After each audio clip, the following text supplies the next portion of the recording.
Blog Talk Radio.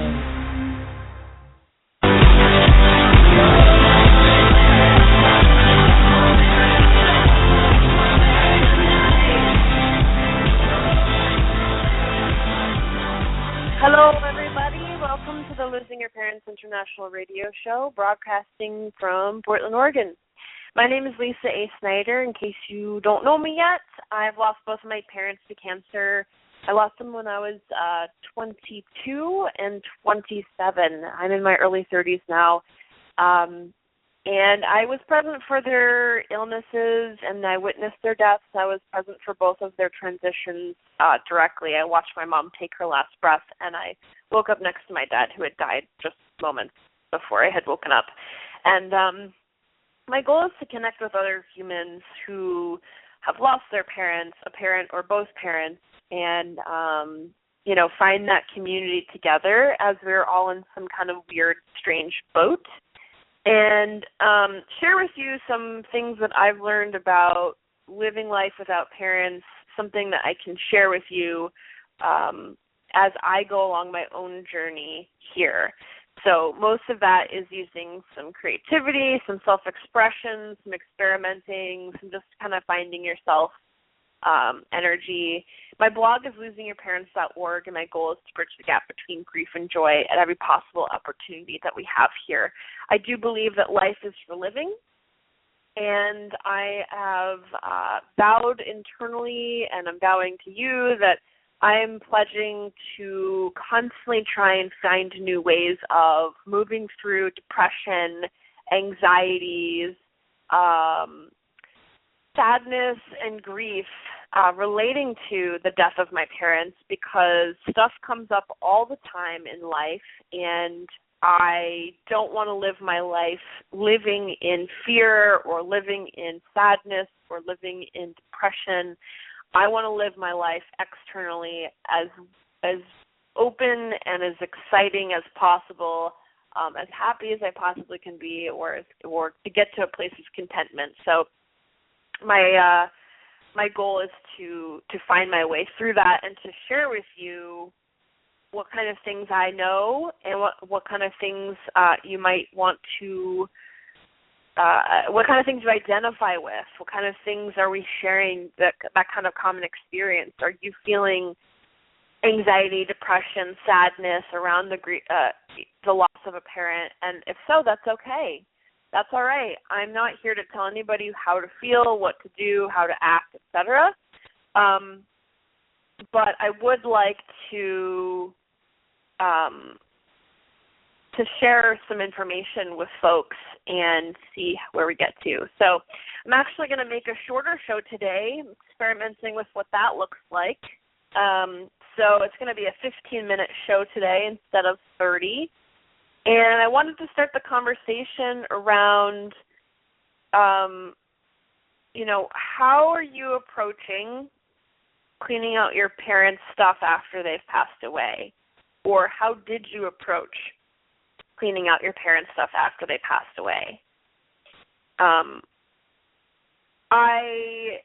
My dad died. There's a long story here, and I don't know how much I feel like is important to share at this time, but my dad died, and my mom, took his stuff and moved it to storage, and she also had things in storage.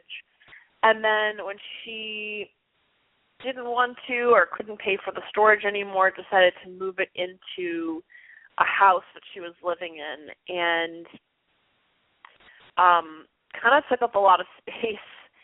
And then when we realized that the doctor said that she wasn't going to be alive anymore, she only had a month, maybe a couple weeks to live, we kind of looked at each other, and one of the first thoughts, we were like, oh my God, all of this stuff. And it took me years to try and clean it up. And my approach was first avoidance, honestly, because it was very overwhelming to just walk in and see all of this stuff. And all of it has emotions. It has emotions tied with it. It has the past. I mean, my mom and dad kept everything, old mail from the 70s, toys I grew up with, And so not only was it a huge task that I had to face to clean up all this stuff to figure out what to do with it, I had to learn to let go of some items that I had a deep emotional attachment to, and I needed a lot of support.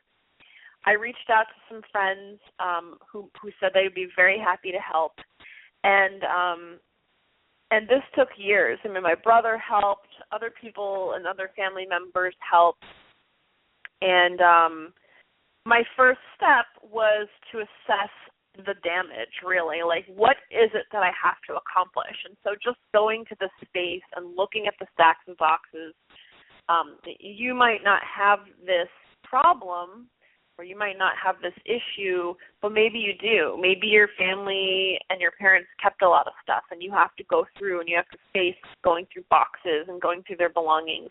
Some people, as soon as their parent passes away, they go through the stuff and they donate and like they're really good about just getting rid of it and so they can have a clean slate and move on. But sometimes that stuff hangs in the closet or there's a box or 5 or 20 that you're scared to go through. I felt that way. I felt extremely scared to go through these boxes because I knew that I would feel sad. I knew I would feel anxiety. I knew I would be reminded that my parent wasn't there anymore. I knew I would be reminded of the past. I knew all these things had energy associated with them. It was extremely, extremely difficult. So one of the things that I learned over time was how to deal with stuff. And so I'm actually going to break these shows up into pieces because there's a lot of information that I want to share. And this series that I'm going to be doing that I just decided I must do because there's so much here, and I only decided to have a 15-minute show today.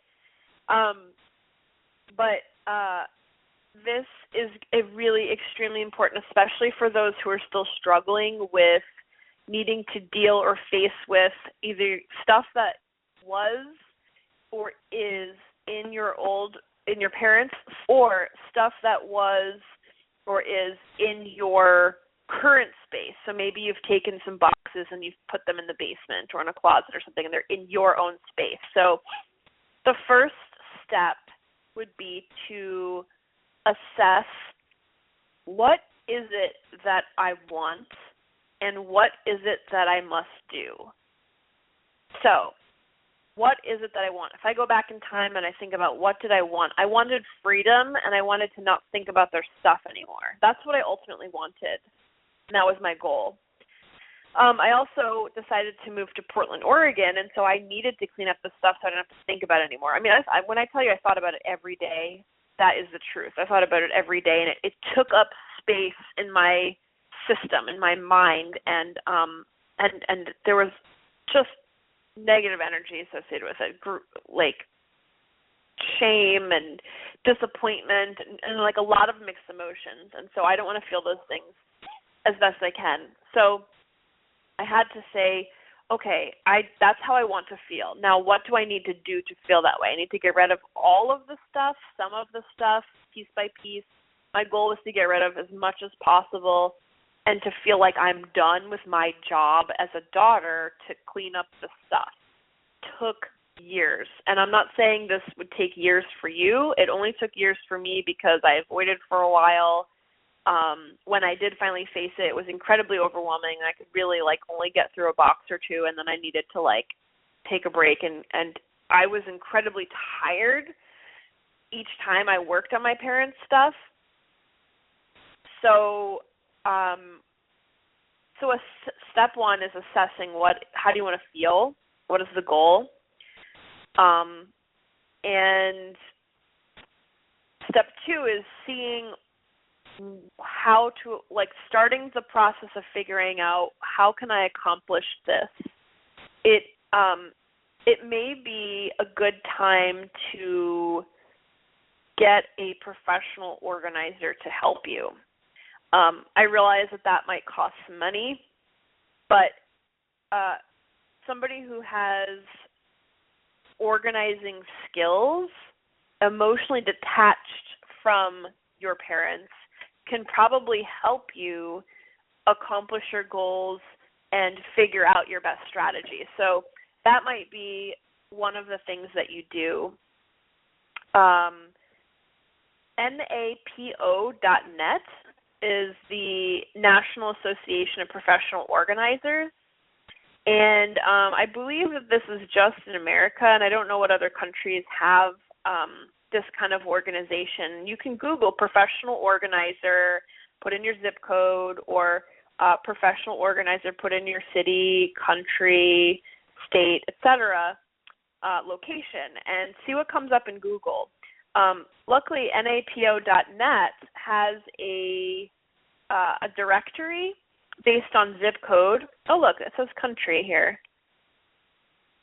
So it looks like they have it in a lot of countries: Australia, Bermuda, Brazil, Canada, the Canary Islands, China, Colombia, Costa Rica, Finland, France, Germany, Guatemala, Hong Kong, Israel, Japan, Korea, Mexico, Netherlands, New Zealand, Nigeria, Philippines, Portugal, Singapore, South Africa, Spain, Sweden, Switzerland, Trinidad and Tobago, United Kingdom, and Virgin Islands. So it looks like NAPO operates in those countries, and you can go to the directory, you go to their website, and there's a button that says, what does it say? Find your local NAPO organizer or productivity professional. So that's one option that you could turn to if you were feeling overwhelmed and didn't know how to start. If you do have the mojo to try and accomplish this on your own, blessings. That's what I tried to do. I reached out to my Facebook friends, and I just said, I'm going to need some help. If anybody would be open to helping, I'm going to be working on the house on Saturday, insert day here, and Sunday, insert day there. Please private message me if you can help or whatever. And it's kind of vulnerable to put yourself out there to ask for help, but I think it's really important to have somebody who is in a neutral space that really can help you assess what to let go of, what to donate, what to throw away, etc. I have so much information about this process, and I can't wait to share this series with you. I would love to hear from you to know if you have cleaned out your parents' stuff. If you haven't, that's okay. I would love to hear what kind of things you are looking for, what kind of support you're looking for.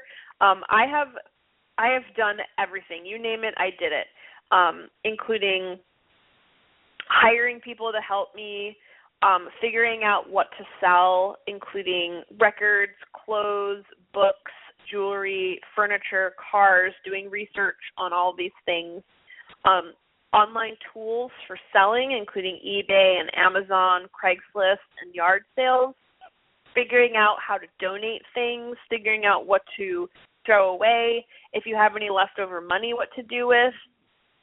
And so each week I'm going to be talking about these topics, and I would love your feedback. If there's anything else you need support with, you want some help with, you've got questions about, please feel free to email me, losingyourparents.org/contact. You can get in touch with me. You can also leave me a voicemail if you want. There's information on the contact page.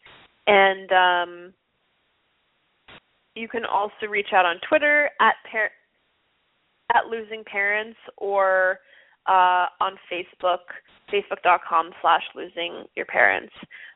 So I know this is a really quick show. I'm experimenting to see, how that works out. I felt kind of rushed, but I do have a lot to tell you and a lot to share with you. So please tune in next week, 1 o'clock Pacific time. And thank you so much for listening. I really appreciate your spirit and your time and your energy, and I'm sending you lots of love. Take care.